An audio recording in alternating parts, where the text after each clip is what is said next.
Hey, this is Daryl Henry making a video for my construction entrepreneur friends about workers' compensation insurance. Going to talk through what is it, how much does it cost, and things you should know about it. So, first off, workers' compensation is a packaged product. The part that most people think about has to do with paying for medical bills for people that are hurt on the job. And for that part of the policy, how much gets paid out is usually regulated by the state.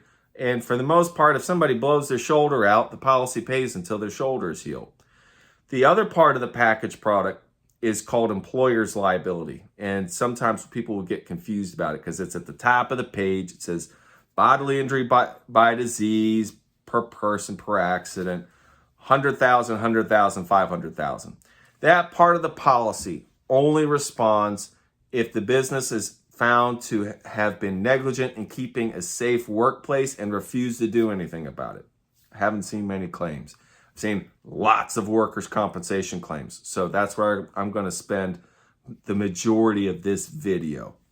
So workers' compensation, it's relatively simple, but there's rules and nuances. It's measured based off of job duties, and it's measured based off of payroll. So what insurance companies have come to figure out, you'd probably agree with, is that it's more risky to get on a roof than it is to be a plumber or to lay down floor or to install cabinets. And so there are different categories for each of these type of work. And it's really important that when you are constructing your workers' compensation policy, if you're going to get the best rates, that you're getting the payroll, because that's the second part. Insurance companies track what work you do, and then the payroll. The payroll is how much work. So job description is how risky is it? Payroll is how much.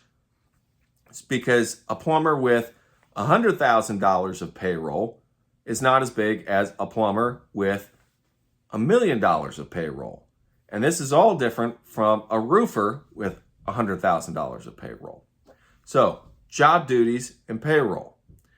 A couple things that I see that can cause confusion. First off, if you have one person that does multiple kinds of work, what the insurance company is typically going to do is going to put that person into the riskiest classification. Because in their mind, that's the worst possible scenario. So if you have somebody that is a handyman, they install cabinets and they'll do framing and they'll get on the roof, they're going to get the highest possible rate. That's what the workers' compensation company is going to do. If you don't want that to happen, you're going to have to make sure that you have job duties clearly split out within your business so that you can justify that people are not doing the higher level of risky work. Another thing where I see confusion and creates audit problems. Let's just talk about some audit issues that I see over and over again. One has to do with uninsured contractors. Let me just try and make this as straightforward as possible. If you sub out work and your sub does not have workers' compensation coverage, your workers' compensation company is going to charge you for the work they did. And the reason for it is because they would end up having to pay the claim. The court system would come back and say, if that person blew out their shoulder or blew out their knee, your insurance company is going to be responsible for paying for their injuries. So general rule of thumb with insurance is if the insurance company is going to have to pick up the tab, they want you to pay the premium. That's how it goes. So if you're going to sub out work, you have to make sure that you get proof of workers' compensation insurance or you're going to end up paying for it.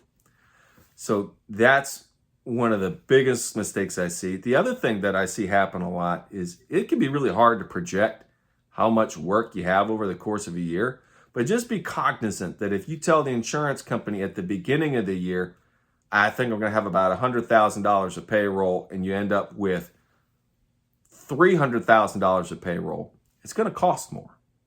But you have to make sure you're budgeting throughout the year that if you have a bang up year, you're booking a lot of jobs and you're paying out to a lot of people, you're going to end up owing workers' compensation insurance at the end of the year. All right. Hey, thanks for listening. This is Daryl Henry helping out my construction entrepreneurs. If you have any questions, reach out to me. Thanks.